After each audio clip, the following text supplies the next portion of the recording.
সুব্রত বক্সিকে টানা প্রশ্ন রিপাবলিকের, আর সেই প্রশ্নের মুখে চাপের মুখে অবশেষে বহিষ্কার বেবি কোলে সুব্রত বক্সিকে। রিপাবলিকের টানা প্রশ্ন, 15 মিনিটের মধ্যে বেবি কোলেকে বহিষ্কার, অবশেষে বহিষ্কার করা হলো তৃণমূলের নেত্রীকে। জানালেন তৃণমূল নেতা জয়প্রকাশ মজুমদার, বহিষ্কার তো করা হয়েছে কিন্তু গ্রেপ্তার কবে করা হবে? যেভাবে প্রকাশ্যে রাস্তায় ফেলে প্রবীণ বাম নেতাকে মারধর করা হয়েছে, তারপরে এই ঘটনায় অভিযোগ দায়ের করেছেন এই প্রবীণ বাম নেতা, কিন্তু এখনো পর্যন্ত কেন গ্রেপ্তার করা হলো না এই তৃণমূল নেত্রীকে?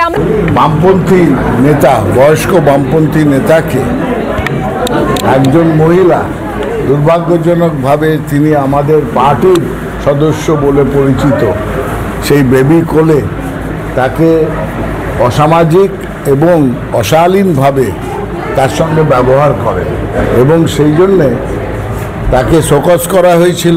আজকে রাজ্য সভাপতি নির্দেশ দিয়েছেন শ্রী সুব্রত বক্সি জেলা সভাপতিকে যে সেই বেবি কোলেকে দল থেকে নিষ্কাশিত, বহিষ্কার করার জন্য।